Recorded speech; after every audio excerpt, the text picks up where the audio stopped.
नमस्कार बच्चों। आज की कक्षा में हम हिंदी काव्य से पाठ 5 गीत महादेव वर्मा द्वारा रचित सांध्य गीत से लिया गया है। तो गीत नंबर 3 देखिए। मैं नीर भरी दुख की बदली, इस स्पंदन में चिर निस्पंद बसा, क्रंदन में आहत विश्व हंसा, नयनों में दीपक से जलते, पलकों में निर्झरनी मचली। स्पंदन, स्पंदन का अर्थ होता है अंगों का धीरे धीरे कांपना। निस्पंद का मतलब स्थिरता। क्रंदन रुदन, निर्झरनी नदी।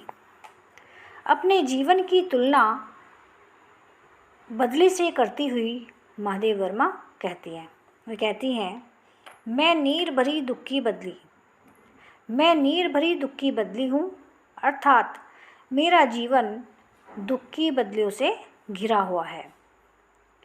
इस स्पंदन में चिर स्पंद बसा, क्रंदन में आहत विष हंसा। वे कहती हैं कि जिस प्रकार बदली पानी से भरी हुई रहती है, उसी प्रकार मेरी आंखें भी आंसुओं से भरी रहती हैं। वे आगे कहते हैं कि जिस प्रकार बदली में उसके कंपन का स्थायित्व है, उसी प्रकार मेरे प्राणों में विरह के कारण उत्पन्न दुख का कंपन स्थायी रूप से व्याप्त है। जिस प्रकार बदली की गर्जना सुनकर ताप से दुखी विश्व प्रसन्न होता है, उसी प्रकार मेरे रोने से भी संसार को प्रसन्नता मिलती है। जिस प्रकार बदली में बिजली चमकती है और उसके जल से नदियाँ बहती हैं, उसी प्रकार मेरे नेत्र भी विरह वेदना में दीपक की तरह जलते रहते हैं और मेरी पलकों से नदी के जल के समान विरह के आंसू लगातार बहते रहते हैं। वे आगे कहती हैं, मेरा पग पग संगीत भरा, श्वासों में स्वप्न पराग झरा, नभ के नव रंग बुनते दुकूल, छाया में मलय बयार पली। दुकूल का मतलब होता है दुपट्टा, मलय बयार शीतल मंद सुगंधित हवा। बदली से अपने जीवन की तुलना करती हुई महादेव वर्मा आगे कहती हैं कि जिस प्रकार बदली की गर्जना और कंपन संगीतमयी होती है, उसी प्रकार मेरा जीवन भी प्रिय के संगीत से मुखरित है।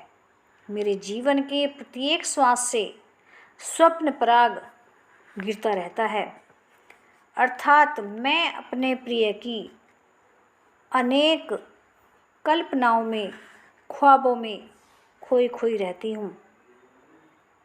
बदली के बरसने के बाद जिस प्रकार आकाश में इंद्रधनुष की रंगीन आभा सुशोभित हो जाती है, उसी प्रकार मलयगिरी से आने वाली शीतल मंद सुगंधित वायु चलने लगती है। उसी प्रकार मैं अपने प्रियतम की आभा से सुशोभित हूँ और प्रियतम की याद की छत्र छाया मुझे मलय पर्वत से आने वाली शीतल ठंडी मंद सुगंधित वायु के समान लगती है। वे आगे कहती हैं, मैं क्षितिज भ्रकुटी पर घिर धूमिल, चिंता का भार बनी अविरल, रज कण पर जल कण हो बरसी, नवजीवन अंकुर बन निकली। वे आगे कहती हैं, भ्रकुटी का मतलब होता है भौएं, अविरल लगातार, रज का मतलब धूल। बदली से जीवन का साम्य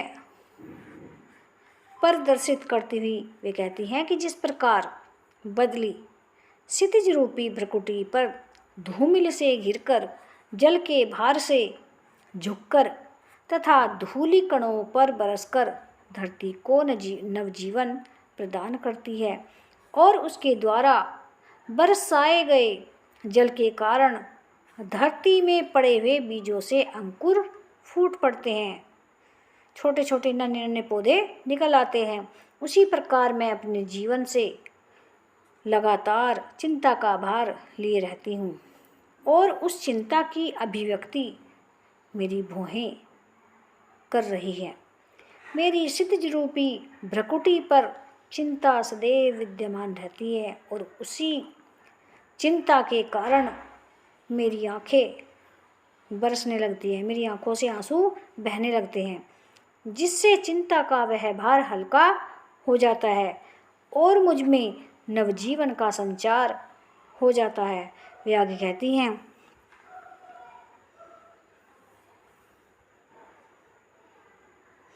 पथ को न मलिन करता आना, पद चिन्ह दे जाता जाना, सुधी मेरे आगम की जग में, सुख की सिहरन हो अंत खिली।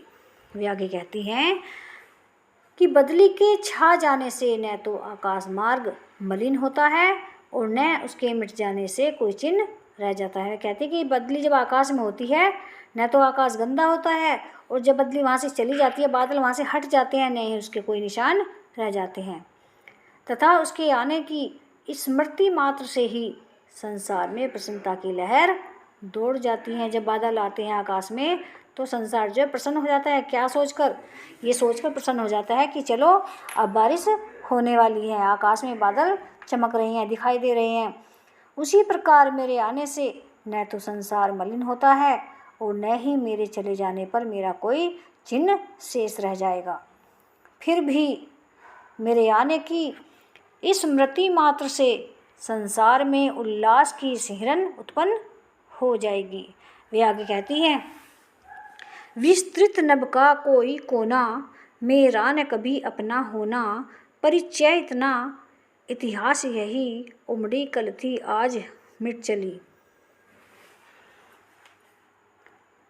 बदली के माध्यम से अपने जीवन की तुलना करती हुई महादेव वर्मा कहती है कि बदली आकाश में रहती है, जो बादल होते हैं वे कहाँ रहते हैं? आकाश में रहते हैं, किंतु इतने बड़े आकाश का कोई भी कोना उनका अपना नहीं होता। वह तो मात्र इधर उधर घूमते रहते हैं।